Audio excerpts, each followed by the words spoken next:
Go. Yeah, sure, go. Something is equal to, give it a name. Anytime I refer to bubbles, underneath the covers, I'm actually referring to the value hello world. Fine. Let me create another one. Const, I don't know, A. Let me put in a number. Give me a number. 10. 10. Okay. 42. Okay. Now, how do I write to the console? Console. Okay. And then I open and close parentheses. Now, notice how it wrote undefined. This is interesting. What did I log? I logged whatever value is in here. There is no value, right? Turns out in JavaScript, no value, emptiness, is referred to as undefined, right? So remember that. So if I were to create a variable like this, const C. Actually, you can't make a const C. Forget it. Don't worry about it. Doesn't matter. Okay, so printing nothing ends up printing undefined because you're printing nothing and nothing is undefined. That part okay? Good. Now, what happens if I do A, I'm going to get rid of this, plus, well, B? 52. 52, right. Because, again, A has a value of 10, B has a value of 42. Adding them yields 52. Now, suppose I did, let me do A plus B, get rid of that, plus bobos. 52. Very good. Here you go. Why? Because when we are adding the words and numbers together, they Right. just merge together. Right. So the word is concatenate. Right. Come together. Concatenate. Right. They concatenate. Very good.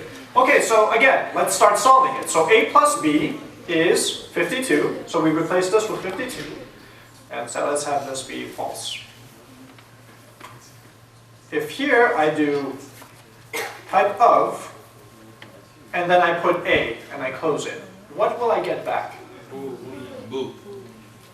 Boolean. What if I do that for const? What if I put C in here? What will I get? Number. Right. There you go. Questions so far? Easy, right? Good. Let's get into Boolean logic. Let's have const A have inside, oh, let's print A. Now let's have it be false, or 1, or I don't know, 20, or 30. The first true value. Right, it printed 1. Why did it print 1? It's so cute. Some of you are like, and then everyone's like, because it's hard to control 120 people. Okay, so one person. Explain to me why. Yes. Because it prints the first true value. That's right. It doesn't. Don't think of it as prints. In this case, this expression turns into a value, which then gets assigned, assigned into A, right? Gets put into A. So this entire expression can be replaced with its result, which in this case is 1. And then you put 1 into A, and then we print A, right? And the reason for this is, again, because with OR operators, you return the first truthy value. False is obviously not truthy. Everything else is truthy. So if the value is not one of these numbers, it's truthy by default. All of these things are falsy. Okay, so if you can remember that, let's do this. Const A is, let's see, 9 or 0. 9. Right, first truthy value. Okay, hang on, let me make a syntax error. Hello, yeah, or yeah, whatever, blah, or 9. What's A? Blah. The thing. Yeah, exactly, right? Because is this truthy? No. Is this truthy? No. Is this truthy? Yes. Got it, good. Okay, let me ask you this then. Let me ask you this. Let me make this false. Let me make this nan. Yeah. Good. Very good. So this is the scenario where they're all falsy. In which case it will check true or false. False. Keep going. Falsy, yes. Falsy. Falsy, yeah. But it has to return a value, right? So it returns the last value. Make sense? Yep. Let me explain the logic behind this. Why does it work this way? Why? Well, think of it this way. This expression, the result of it, is either going to be a truthy value or a falsy value. Now, in this example, is this entire expression, think of it as far as Boolean logic. Remember, or means one side is truthy, right? Is the result of this truthy or falsy? Falsy. So if I were to return the last value, which is falsy, the result would be falsy, right? So logically, it actually makes good sense. Let's talk about ands now. So ands work the other way. Instead of returning the first truthy value, it will return the first False value. falsy value. Good, the opposite. Yeah? So now let's do true and if you think about it as far as Boolean logic, if we were to turn these into Boolean values, so this is true, this would be false, this would be true. What is the result of this? False. So it makes sense, right? The value that we returned is a falsy value. Sounds reasonable. And what if I did this? What if I did true and true and true and 0? Zero. Why? What's the value that A will get? 45. A will get 45, that's right. Because again, remember, we're looking for the first truthy value. That's falsy, that's falsy, that's truthy, and it's the last value. So either way, this is going to get returned. So we get 45 there. Here we get, okay, this is truthy, so we keep going, this is truthy, we keep going, we get the 5. So we get the 5 in there. Here, this is truthy, we get the 1 in there. So we get 45, 5, and 1. And we add them together. Good? Very nice. Awesome. Are there any questions thus far? No? Okay. Yes? Can we have and or in one expression? Absolutely. Very good question. So let's give that a shot. So let's have, hang on. So this would be and. So let's have, I don't know, false or 0 or 1. Yeah. What do you think A will get? 1. Why? Well, let's remember, anytime you get a complicated problem, you solve it in bits, right? In pieces. Okay, so let's solve this part. What does this turn into? 1. And then what does this turn into? 45. 1. 1, right? 1. 45 and 1. So this or this, so look, or returns the first falsy value, right? Sorry, the first, or returns the first truthy value. Is this truthy? No. No, keep going. Is this truthy? No. No, keep going. Is this truthy? Yes. Yes, okay, so let's stay here. Truthy and 1. Remember, and returns the first falsy value or the last value. Is this falsy? Is this, well, this is the last value, so who cares? We get 1. Sort of get it? Good. Okay, now that you guys get that, so one of the most important things in programming is what's known as conditionals. You might have heard of if statements. So the idea behind this is this. Anytime you're trying to write logic, you need to make a decision. Do I, for example, give this player a point, or do I not give them a point? Do I give them 10 points, or do I give them 5, right? So these are known as conditionals, or if statements. So the way you write this in JavaScript is very simple. So suppose we had a variable like a, in which we have true. And we want to say if, this is a conditional, as long as a is true, then, so these curly braces mean then. So any code that you put between this and that, so the code that you put here, will only execute if the result of this is truthy. You guys get that? Yes. If this is truthy, run this code. Else, skip over it, keep going. So, a few examples. Suppose A had 1 int. Here we're going to put console.log. So let's have another const b 2.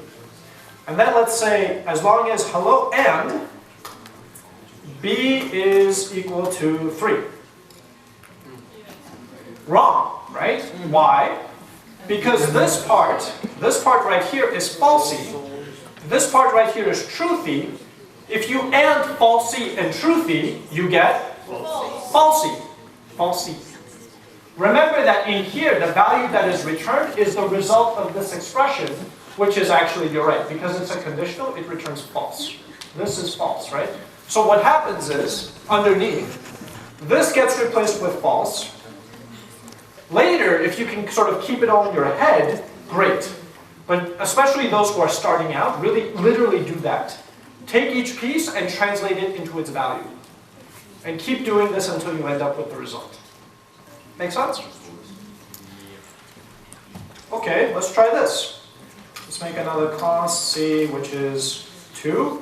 Let's say if, I don't know, B is equal to C and A is not equal to yo, 2, so this becomes truthy, right? So this becomes true. So this turns into true. That turns into true. That turns into true. And then this guy turns into true. And then that guy turns into true. And we get true. You guys see how this works? Hmm? Questions so far? No. Okay. So we understood how we can do an if, right? So for example, we can say, again, as long as A is equal to hello, do that. I can then say if A is not equal to hello, then do something else.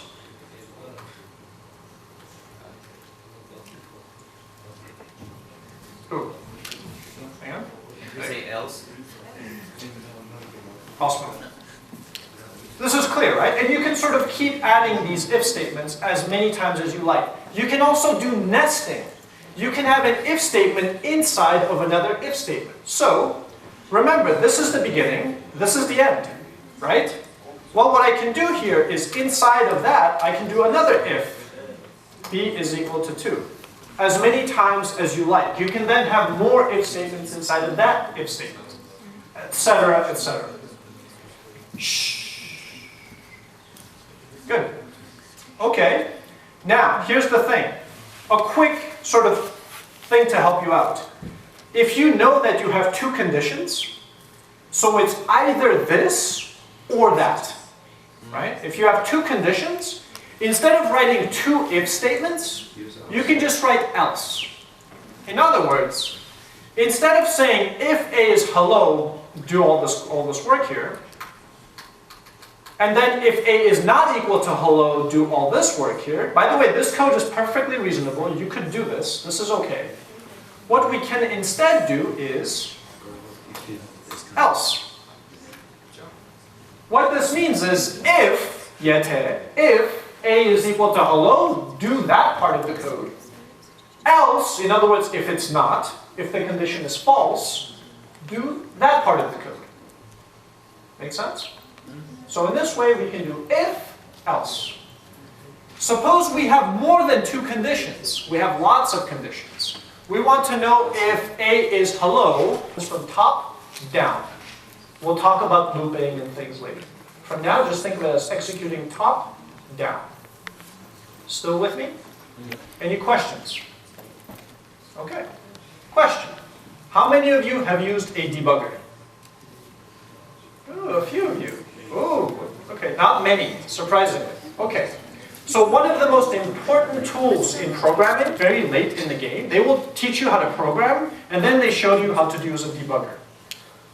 No, debugger is something that you have to use from the beginning. It will help you immensely. Let me show you how easy it is to use a debugger. In Chrome, the way you open them, again, is you go to Inspect, and you get this awesome, cool-looking thing at the bottom. Okay? And then you run your code. Now again, because I'm running an editor here, I have to modify something for the code to run. And when it runs, it does this cool thing, where it sort of, you get that. You see that? That's the debugger. Let me make it a little bigger and zoom in so you guys can kind of see what's happening here.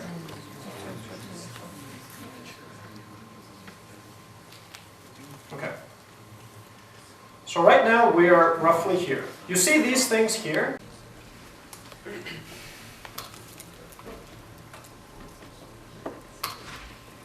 Boom, stopped. So already we can see that A has hello, B has 2, C has 2. And now we can begin to inspect it. And we can see, oh, okay, well, A, which has hello in it, there it is. Okay, there you go, right? And we can see that it's going to go inside, next, next, done. Simple. The second thing this is useful for, by the way, suppose I make a mistake. So that's a mistake, right? I forgot something. A parentheses. Let me open this up. Let me go to console. This will clear your console. Rerun the code. Look what it says. Syntax error, missing a parentheses. Interesting. Okay, and it also tells you the line number 15. In some editors, the ones that I recommend that you use, like Sublime and Notepad, your code will have line numbers next to it. So when you see that there's an error on line 15, you don't have to count your lines until you can see where the error is. So here it's saying that on this line, there's a missing parentheses. There will be times, I'm sure, where you will write code and it will not run. And you will wonder why. And don't come to the TA saying, my code doesn't run. Why? Because the first thing they will do is open up the inspector and show you a big red error and say, that's why. So save them the trouble, do it yourself. Open up DevTools, go to console, read the error, and try to figure out what you did. Clear? Easy, right? No, computer science is simple. Let me see how much time we have. Okay. I want to spend just a little bit more time on this, on conditionals. Hang on, let me see what else is coming. So we got truthy, conditionals. Ah, okay, good. So let's spend a little bit more time. Hang on. What will print? What's going to print on the screen? A is greater than A is greater than B. Very nice. Okay, let's do a fun one. So let's do const B is true. Wait, we already have B. Oh, that's a problem. You can't do that, by the way. You can't make two variables with the same name. That's not allowed. So let's do C, const CD, 0. And let's have this one B, A, and B is equal to 2, or, well, let's do this. D is equal to 0. Ooh! I got one for you. Not D. Yeah. Hang on. Yeah. Ha ha. Hang on. Ah! You didn't see the answer, did you? You probably did. Okay, hang on. Or, actually, let's do this. Or 1. Yeah. What do you think? What's going to happen here? It's going to print. It's the same.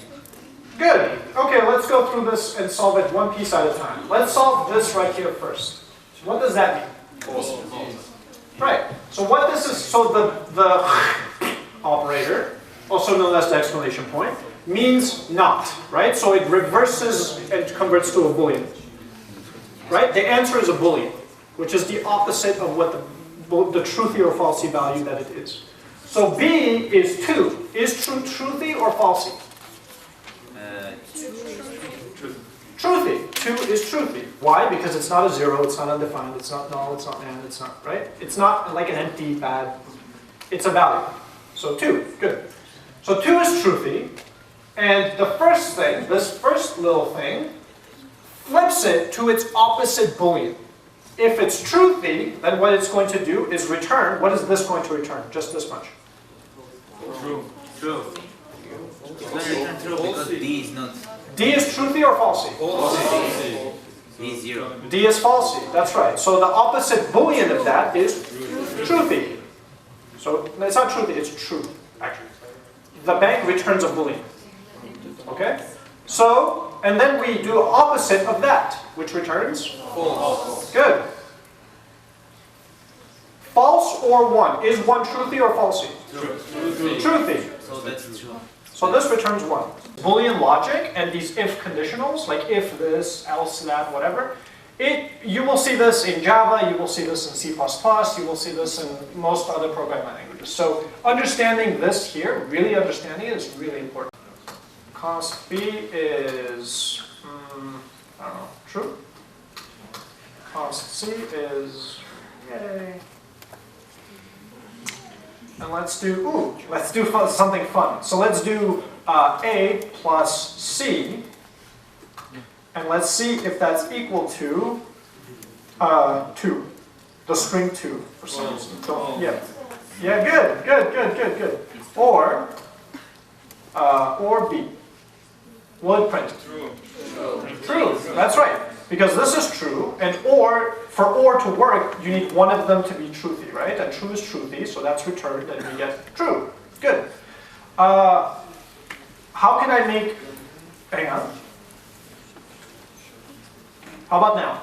False. Right, this is going to be falsy. How can I turn this expression so that it becomes truthy? I want to change something in here. Now we get the printout. Now this A plus C will turn into 2 yay. 2 yay is equal to 2 yay, yes, that's true.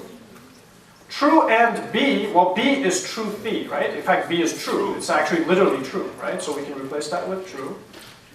And true is true. If true, then you guys see how we're sort of breaking the expression down into pieces and then solving it? This is really important. Questions so far? No questions. We got this? Yeah.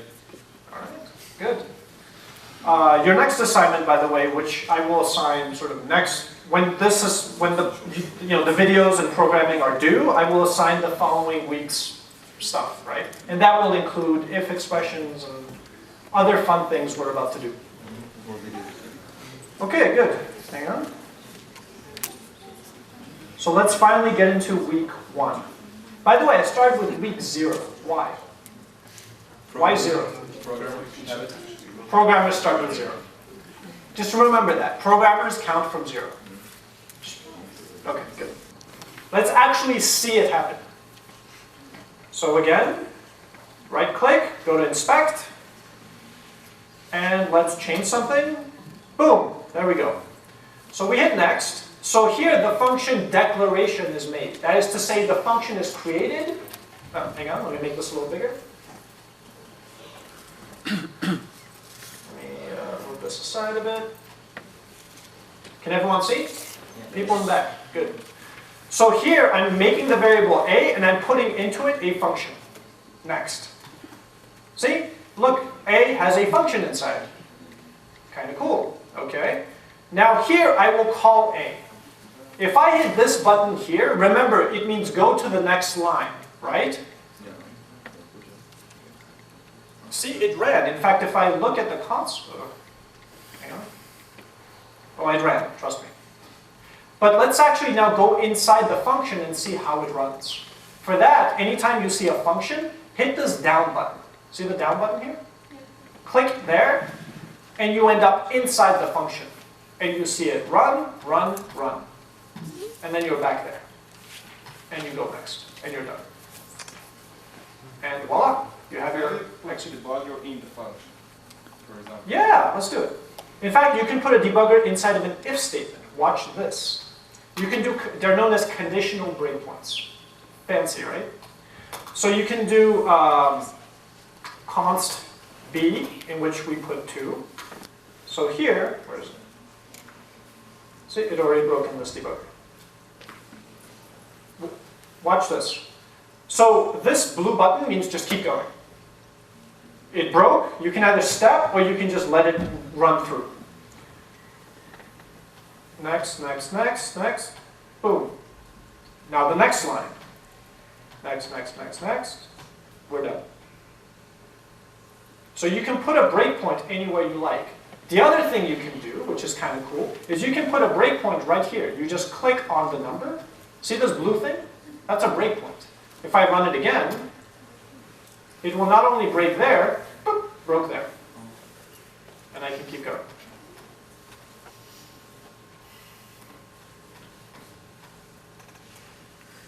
So that's simple. Make sense? Questions so far? Okay. All right. So far we understand that. Hang on.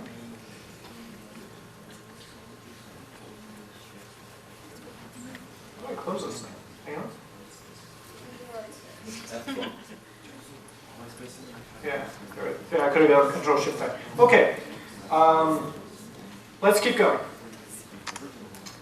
So far, we talked about that functions are these pieces of code that we can run whenever we like, right? So they're named code, right? So they're encapsulated or packaged up pieces of code that we can call as long as we know the name of the function. We know how to refer to it. It turns out that just running some code is usually not enough. Very often, for code to run, you need to provide some inputs. Remember when we talked about the very first day about solving a problem? Anytime you want to solve a problem, you need information. You need inputs. You need to know about the problem, so then you can run your algorithm or your series set of steps and then produce a result, right? Well, that's kind of similar to the way a function works. So a function, which is a piece of code, you may require some input, some external information in order to do its job. So in this case, we've created a function. Remember these parentheses I mentioned? Inside, you can put variable names. In this case, it's taking 2 variables, A and B. This code runs, A will have the value we gave it, B will have the value we gave it.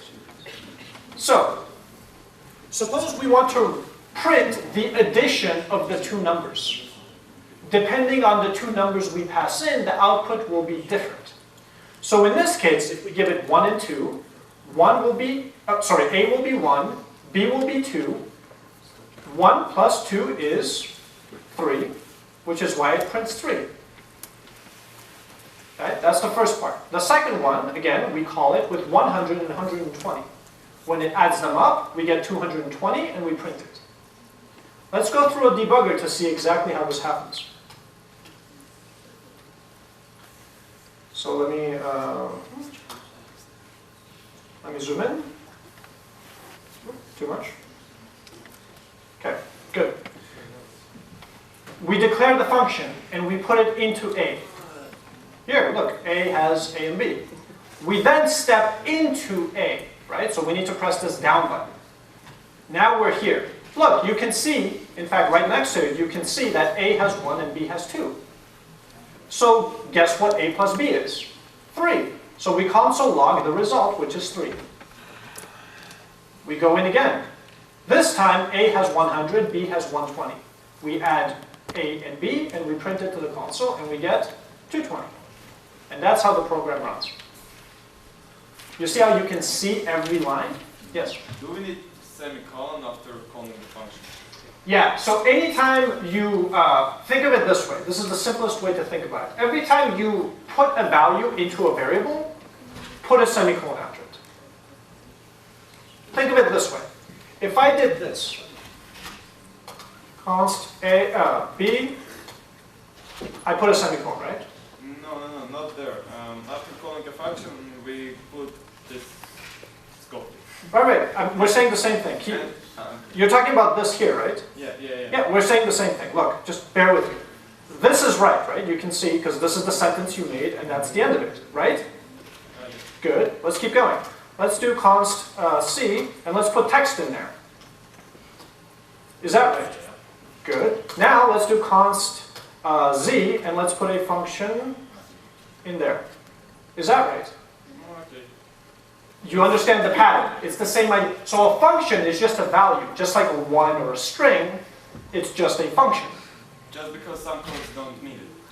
Don't need that semicolon. For example, Java don't need it. Yeah, so different languages have different syntax, you're absolutely. In fact, in Java, there's some nuance because functions are not treated like values the way they are in this language. So there's some differences, absolutely. Yes, sir? We have two variables, like one is a function, that's A, and the variable A is a function. Very good question. Yeah, so that has to do with variable scoping, which I don't want to talk about it just yet, but so just to avoid confusion, let me do this. But you're right, I'll talk about that very soon. Yeah, we're getting there. Interested? Oh. Now let me get rid of this part, and that should avoid the confusion. Nava? Yes. Cool. Questions so far? Good. Okay. So the next thing. So we know how to give a function some inputs, right? We need a way for the function to return a value. So the way that works is the function returns a value. It's that simple. You just write return and then the value that you want to return from the function. Let's forget this stuff for a second.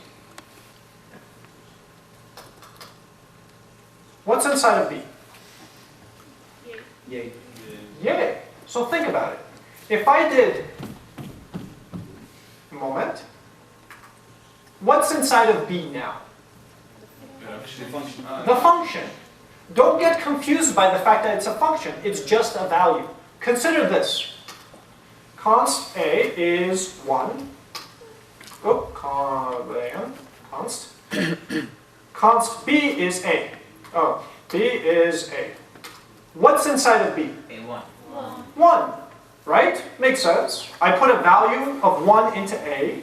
I then assign that to B, so B now has that value, 1. Same thing with functions. Here, I've created a function. I put it into F. I've then taken that F and put it into B. So B has the same thing as A. In other words, F is equal to B because they have the same value. This is true. F is equal to B. This is clear, right, so far? Anyone confused so far? This is really simple. Good, okay. So now, but suppose I called F. Calling means executing, right? So you're calling. You're telling F to actually run. And the way you run it, remember, is by using these parentheses, right? So here I've run F. What value does F give me back? String. Yay. It returns or gives back this, or it returns that. In other words, the result of this is, hang on. So this returns yay, right? That's what you end up with. Make sense? So you go from that to that. And if we don't put the parentheses, what will be? You tell me. Const C is now, you can call B. B is now just a reference to the same function. And? Love. How about this? Here's a simple one. Let's create a function that takes two numbers, adds them together, and returns the result. Right? A really simple function. Talk to me. What do I do? I'm listening. So declare a variable. It's a good start. A, fine. What do I put into it? Assign a function. Function. So I'm going to create a function. Beautiful function. Love it. Now what? Two local variables. Anything in the brackets. Very good. Put the same in the brackets. Right. So Z and D like that. Awesome. Okay. Am I done? Return. Returns the value. Return, good. See, the problem is if I don't return, if I don't do that, it's not going to return. It's just going to run. And it's going to return nothing. Now curious if you can guess. If the function return has no return, it returns nothing. So if I were to run this function here and assign the result to y, like that, what would be the... Yes, what would be the value? It would be undefined. Remember, in JavaScript, no value means undefined, right? So if this function does not return anything, and I run it, and I assign the result to y, A did not return anything, so y gets nothing. And nothing in JavaScript is undefined. In many other languages, it's null, but don't worry about it. For now, just remember undefined. Anyone else? Huh? Come on, guys, 120 people. Someone tell me. Return Z plus D. Very nice. Is complete. If you had more code after, it would keep going. Does that make sense? Yeah. There was another question. No questions? Yes. No. If you do until 100, you're okay. But there is a limit. And I will explain how this works later. It has to do with the way the computer puts on a stack, and that stack has a finite size, and you get a stack overflow, blah, blah. Don't worry about it. Yes, there is a limit, but 100 is fine. No problem. Today is day 3. Hang on. Oh, my God. All right, everyone, put up a 3. Yeah, John. Damn kidding. Thank you so much.